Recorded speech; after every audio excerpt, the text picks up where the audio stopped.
GST के supply का एक इंट्रोडक्शन वीडियो दिखाया था और आज मैं उसको डिटेल में डिस्कस करेंगे अपने। तो सप्लाई का कॉन्सेप्ट जो है जीएसटी में जितने प्रीवियस डिस्प्यूट होते थे कि मैन्युफैक्चरिंग हुआ या नहीं हुआ, प्रोड्यूस हुआ या नहीं हुआ, वो सबको ख़त्म करके एक सप्लाई कॉन्सेप्ट आ गया। सप्लाई ऑफ गुड्स एंड और सर्विसेज और बोथ। तो गुड की डिफिनीशन, तो गुड किसको कहते हैं? गुड की डिफिनीशन जो है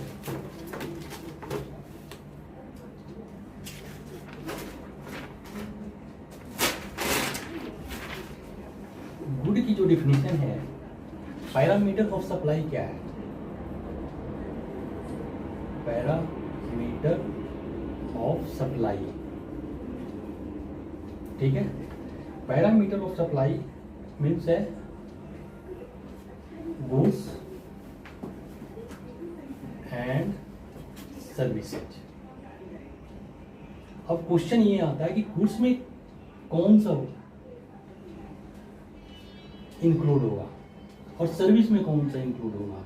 तो जीएसटी एक्ट में 252 में गुड्स का डिफिनेशन दिया हुआ है। अंडर सेक्शन 2 क्लॉज 52 में गुड्स का डिफिनेशन दिया हुआ है। इसका डिफिनेशन जो है जीएसटी एक्ट में दिया हुआ है, एवरी काइंड ऑफ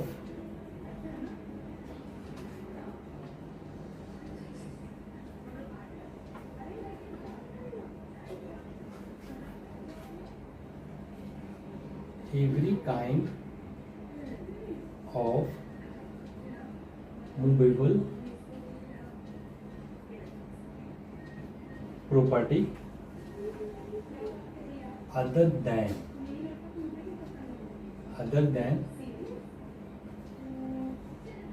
money और सिक्योरिटीज। मैं डिटेल में इसमें ज़्यादा नहीं आपको बताऊंगा। गुड्स का मतलब ये होता है every kind of movable property other than, जिसमें मनी नहीं है। मनी गुड्स की डिफिनेशन में नहीं है, सिक्योरिटीज की डिफिनेशन में नहीं है। और इंक्लूड्स, इसमें इंक्लूड्स क्या है? इंक्लूड्स क्या है? Actionable claim, actionable claim,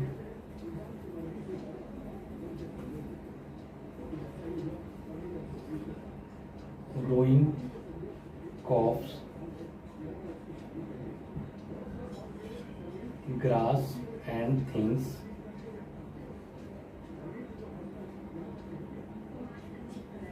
attached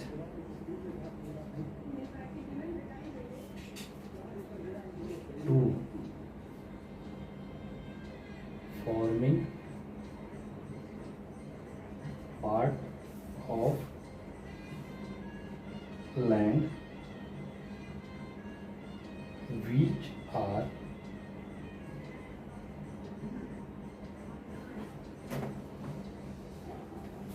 agreed to be served before supply or under contract of supply. Goods की डिफिनेशन क्या है? गुड्स की डिफिनेशन है every kind of movable property other than money, securities goods की definition में नहीं आता। इसका मतलब ये आगे आपको बताऊंगा, एग्जाम में आएगा वो। एक्शनेबल क्लेम, लॉटरी वगैरह का, growing crops, grass and things attach to forming part of land which agrees to be served और under a contract of supply, ठीक है। अब मैं आपको सर्विस का डिफिनेशन क्या है?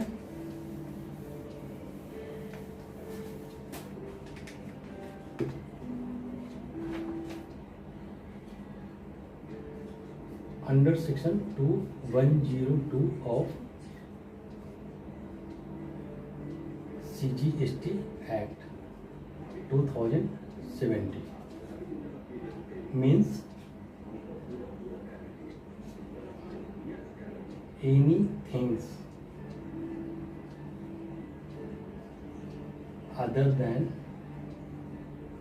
गुड्स। सर्विस में सारा अदर देन गुड्स को किया है।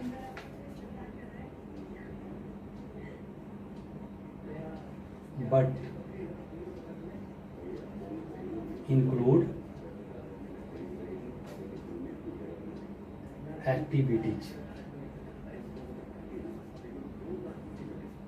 relating to use of its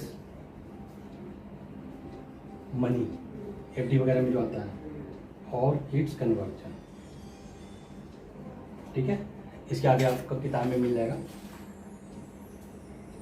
use of conversion आप देखते होंगे, फॉरेन करेंसी एक्सचेंज जो होता है उसकी जो सर्विस आती है वो भी सर्विस में माना जाता है। तो अब सप्लाई के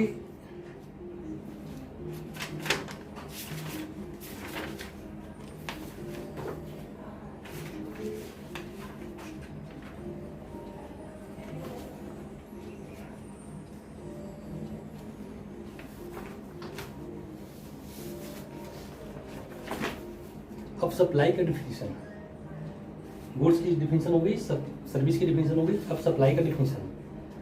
सप्लाई आपको मैं बताया था 4 पार्ट में है। सप्लाई जो इंक्लूड होता है 4 पार्ट में है। तो फर्स्ट पार्ट उसका आता है supply for consideration in the course और फर्दरेंस ऑफ बिजनेस। सप्लाई में इंक्लूड क्या क्या होगा? फर्स्ट, सप्लाई ऑफ गुड्स और सर्विसेज और बोथ इन द कोर्स और furtherance of business for consideration. ठीक है, कंसिडरेशन कोई भी सप्लाई, गुड्स और सर्विस, कोई भी सप्लाई कंसिडरेशन लेके सप्लाई किया जाता है और वो आगे बिजनेस और फर्दरेंस बिजनेस के लिए किया जाता है। इन द कोर्स और फर्दरेंस ऑफ बिजनेस के लिए तो वो सप्लाई माना जाता है। तो इसमें इसका example case first, ABC limited supply of goods for ₹1 lakh. ठीक है, इस कंडीशन को ये सप्लाई करता है। ABC लिमिटेड सप्लाई जो गुड्स करता है कंसिडरेशन के लिए करता है, तो वो सप्लाई माना जाता है। ठीक है, अब दूसरा आता है इंपोर्ट ऑफ। अब दूसरा केस आप ये देख लीजिए, कंसिडरेशन का था और case first. Case second, mister Sonu sold his old car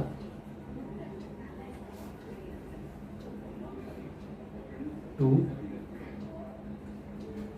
car dealer for ₹1 lakh. Mister Sonu ने कार सोल्ड किया है, किसे? कार डीलर को 1 लाख में। तो ये सप्लाई नहीं माना जाएगा, क्योंकि सोनू बिजनेस के लिए नहीं किया है। कंसिडरेशन का तो है, लेकिन course of furtherance of business में नहीं किया है। तो एक कंडीशन इसमें कंप्लीट नहीं होता है, तो इसलिए ये सप्लाई नहीं माना जाएगा। ठीक है, अगर कोई इंडिविजुअल अपनी कोई पर्सनल चीज आगे सेल करता हो तो वो सप्लाई के डिफिनीशन में नहीं आता है।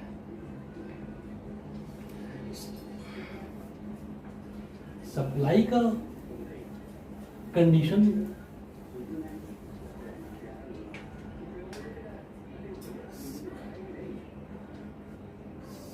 सप्लाई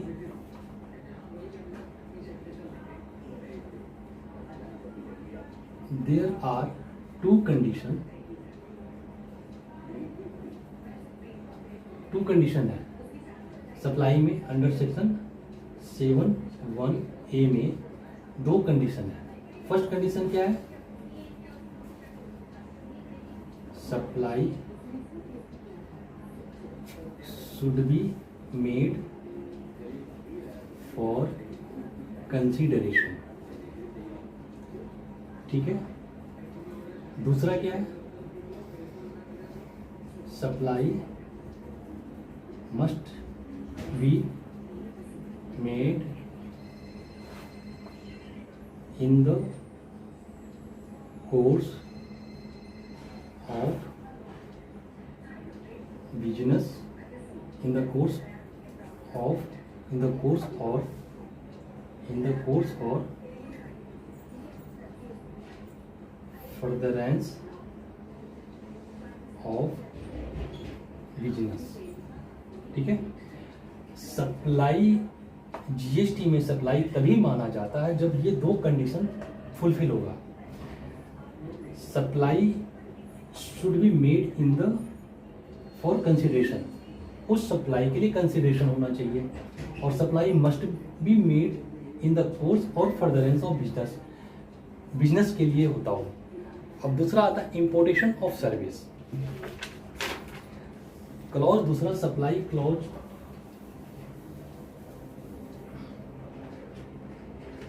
सप्लाई का दूसरा क्लॉज है अंडर सेक्शन 7(1)(b)। इसका हेडिंग क्या है? इसका हेडिंग क्या है? Importation of service for consideration,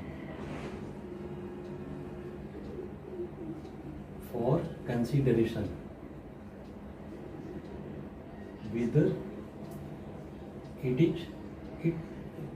it is related to business और नॉट। इंपोर्ट के केस में सेक्शन 7 सबसेक्शन 1 क्लॉज बी में ये कहता है कि अगर कोई इंपोर्ट होता है कंसिडरेशन से, इंपोर्ट ऑफ सर्विस, अगर कोई सर्विस कंसिडरेशन के थ्रू इंपोर्ट होता है तो वो वेदर बिजनेस पर्पज से हो या अदरवाइज वो सर्विस माना जाएगा।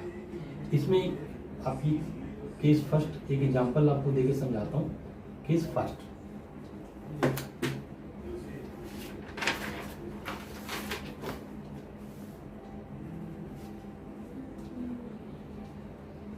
Mister Ashok a proprietor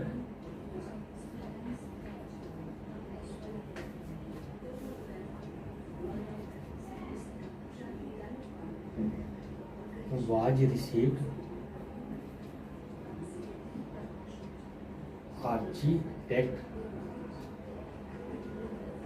service from UK for 5,500 pounds for making his bungalow। Mister Ashok ने आर्किटेक्चर सर्विस इंपोर्ट किया, कहाँ से? यूके में। कितना? 500 पाउंड से, 500 पाउंड का किया। तो ये सर्विस जो है, ये सर्विस टैक्सेबल मानी जाएगी, ये सर्विस सप्लाई मानी जाएगी। इसमें इंडिविजुअल कैपेसिटी से मंगाया, ये बिजनेस के लिए furtherance in the course of business के लिए कंडीशन सप्लाई करता हो या ना करता हो, लेकिन ये सप्लाई मानी जाएगी। अब सी का देखते हैं। थर्ड जो है, थर्ड पॉइंट आता है सी, ठीक है। इसका क्या है? Supply without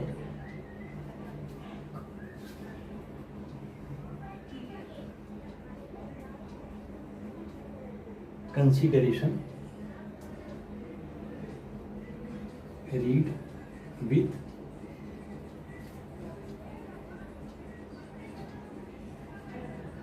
schedule first.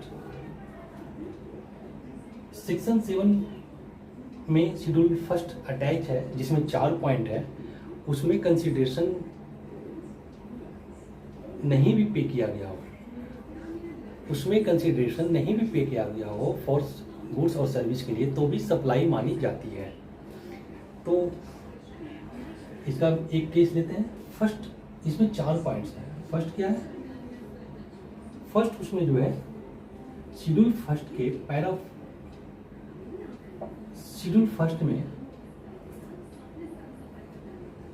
Schedule first में 4 पैरा है। तो पैरा फर्स्ट क्या कहता है? पैरा फर्स्ट ये कहता है परमानेंट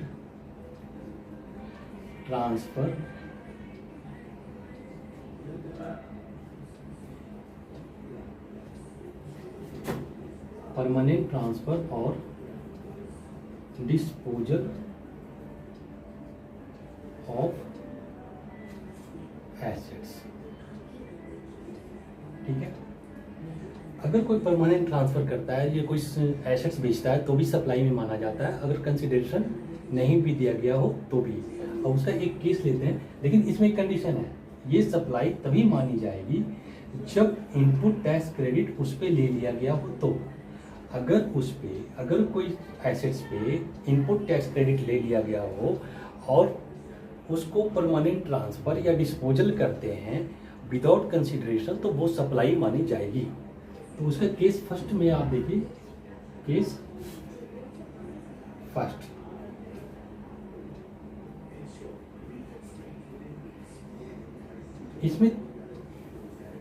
इसमें 3 point.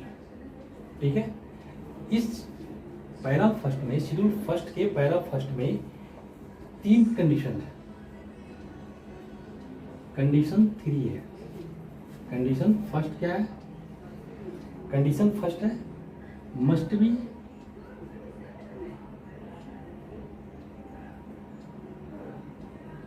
Disposal oblique transfer of assets. ठीक है, दूसरा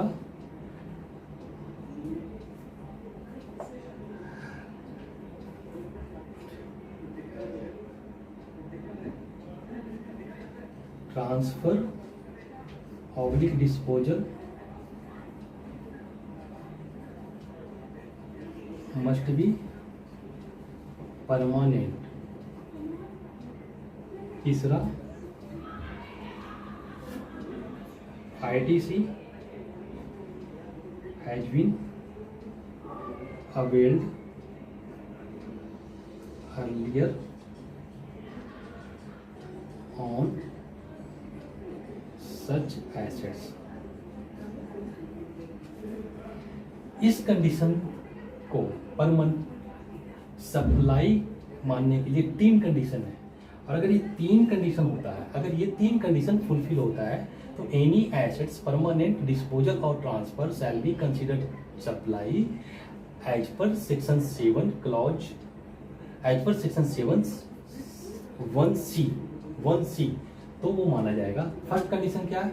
must be disposal of assets disposal होना चाहिए, ट्रांसफर और डिस्पोजल परमानेंट होना चाहिए। परमानेंट मतलब एक बार दे दिया फिर उसको वापस नहीं आएगा, और उस एसेट्स पे registered person must be availed ITC, तो then it shall be considered as supply as per schedule first para first. ठीक है, अब एक केस देखते हैं। केस फर्स्ट में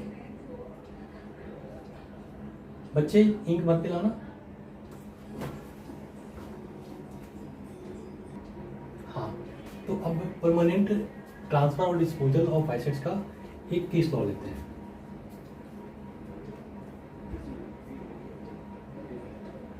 केस फर्स्ट, ठीक है। मिस्टर अर्नब और registered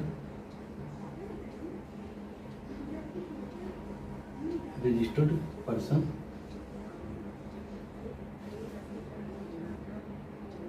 transfer a motor car to his friend free of cost। अब इसमें मिस्टर अर्नब ने परमानेंट ट्रांसफ़र कर दिया अपने फ्रेंड को एक कार। तो अब आप बताइए कि ये सप्लाई मानी जाएगी या नहीं मानी जाएगी। उसमें क्या था कंडीशन, तीन कंडीशन क्या थे, तीन कंडीशन क्या था, तीन कंडीशन ये था, assets must be transferred permanent, ठीक है, asset must be without consideration और ITC से be availed on that assets. क्योंकि कार क्या है, मिस्टर अर्नब ने कार ट्रांसफर किया है फ्री ऑफ कॉस्ट, तो मोटर कार पे ITC मिलता है नहीं, ये ब्लॉक्ड है। मोटर कार पे ITC ब्लॉक्ड है, ITC नहीं मिलता। ये जब ITC बताऊंगा तो आपको क्लियर करूंगा इसमें। लेकिन सेक्शन 17(5) में ITC ऑन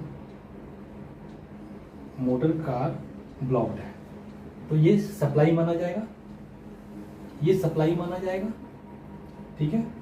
अब दूसरा केस लेते हैं,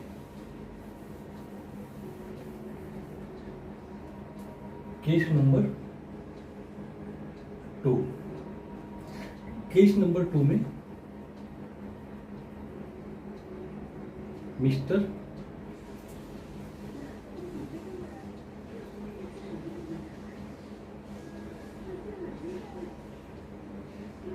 Sunil transfer a laptop to his son for project work, ठीक है।